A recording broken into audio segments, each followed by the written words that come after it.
everyone. Welcome to another episode of The Shot with Cosmos. Cheers to the 1859 Carrington Event. Holy shit, the Carrington Event. Where have I heard that recently? Check out our last episode on High in the Sky for November 2025. So, the 1859 Carrington Event. This was the most powerful geomagnetic storm ever recorded. Again, 1859, September 1st through 2nd. Knocked out all the satellites, guys. All the satellites. Electrical All the satellites they had in 1859. Lou Reed's in shambles. So this was a very bright solar flare that was observed and recorded independently by British astronomers Richard Carrington and Richard Hodgson. What are the chances? Both recorded by a Richard. Bunch of dicks, them. Now, this geomagnetic storm is thought to have been caused by a coronal mass ejection, or a CME, if you will, that traveled directly toward the Earth, and it took 17.6 hours to reach the Earth. Okay. This ejection, which is basically like an explosion from the sun in the most basic terms for you. An explosion from the sun happened, came towards the Earth, came crashing towards the Earth. Now, typical CMEs, they take several days to arrive at Earth, but because of the relatively high speed at which this CME was traveling, it was made possible to happen faster.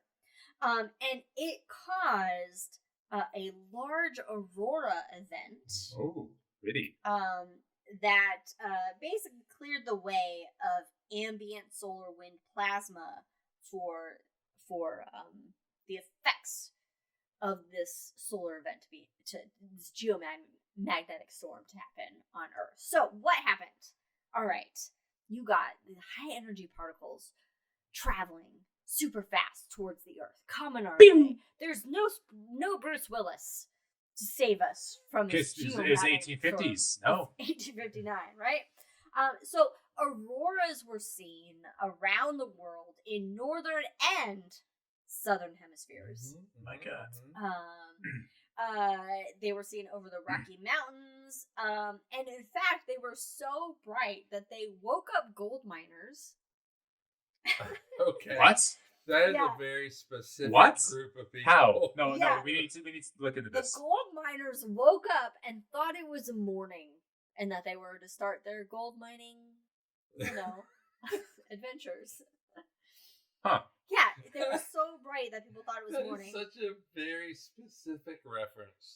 So on Saturday, September 3rd, 1859, the Baltimore American and the Commercial Advertiser, these were newspapers at the time, reported that the light was greater than that of the moon at its full, but had an indescribable softness and delicacy that seemed to envelop everything upon which it rested. Between 12 and 1 o'clock, when the display was at its full brilliancy, the quiet streets of the city rested under this strange light, presented as a beautiful as well as singular appearance. And that's why we can never be replaced by AI. AI can't write that. They can absolutely not. Absolutely not. So you had these auroras that were apparently wild. All over the globe that people were seeing it. And even the lower latitudes that are closer to the equator, where you don't usually see aurora are usually relegated to the most northernmost latitudes.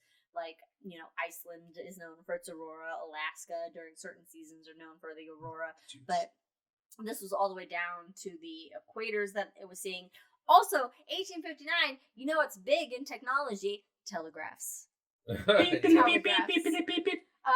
because of the geomagnetically induced current from the electromagnetic fields, telegraph systems all over Europe and North America failed.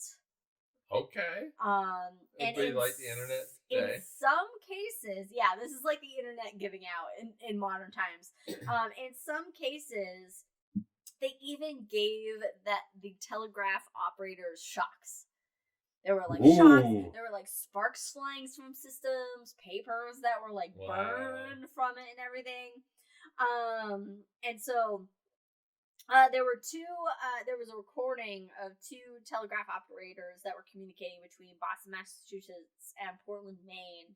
And their conversation actually carried on for over 2 hours using no battery power whatsoever. It was simply the power from the current induced by the aurora. Oh, shit, really? That powered them, yes. If only we could harness the power of the sun like that. Right? And this was the first time that more than a word or two was transmitted in such a manner. Oh, that's cool. This geomagnetic current. They did it for 2 hours? 2 hours. They were like, all right. That's wild. Basically, the conversation was like, I'm on battery power. I'm not on battery power. Me neither. Well, let's continue operations. They're like, all right. And how so they kept beep, beep, beep. Or that's Morse code, but, they kept doing whatever they were supposed to do. So research into ice core samples suggests that this was at least twice as large as any other geomagnetic storm in 500 years, basically. Wow. However, that is how you knew that number. Yeah, in the episode. I check out the High in the Sky for November 2024 when we talk a little bit more about this. But that study is actually contested because what they were looking at within the ice cores, that it was like something with like nitrogen or whatever. It could be explained by Earth processes and not necessarily the geomagnetic storm, but it does line up nicely. So it's kind of, it's neither here nor there, but I figured I'd put in there. So today, NOAA's Space Weather Prediction Center can issue warnings and system improvements that have been made since the strong 1989 and 2003 geomagnetic storms. So they weren't these. All right. What are the dates? So we've had geomagnetic storms that are similar to the Carrington Event, but not as powerful as the Carrington Event. And we had one in 1989 and 2003, and then also 2024. There was a very large... I heard 1889. Oh, not 1889. 1989. Okay. I was 4.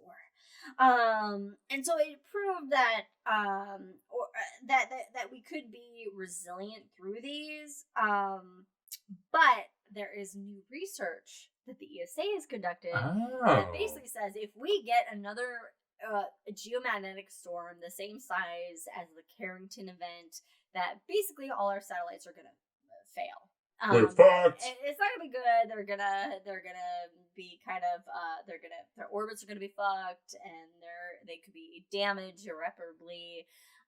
And so they are then, and this is not an if situation. This is a when situation, because the sun is definitely gonna put out these type of storms aimed at in us. The future, aimed at us, not on purpose. It doesn't have anything against us. It's just a star. It's on purpose. But these storms tend to happen every 500 years or so. So there's about a 12% chance within our lifetimes, our century, that something like this would happen. So it's not necessarily an immediate concern, but it's something that space agencies need to look at and prepare for in order to protect our satellites, do the best they can to protect our satellites and our communications. And given the predicaments for our current timeline, there's like a 100% chance this is going to happen.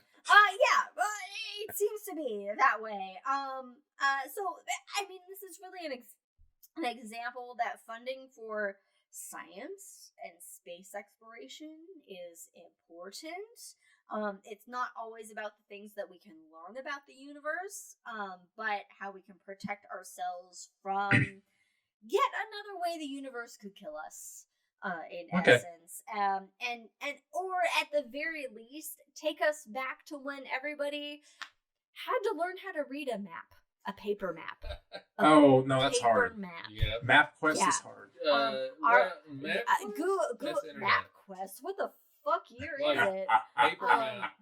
I hate to break it to you, map. but Google Maps relies on our satellites. And if our satellites aren't working, we don't got Google Maps or a cell phone. So you better unfold that paper map. You can't fold back up again. Roll the map. And learn Roll how the to map. read it. So that's cheers to the 1859 Carrington event, and let's hope we can learn and keep an eye on the shit that's happening in space. Cheers everybody. Bye.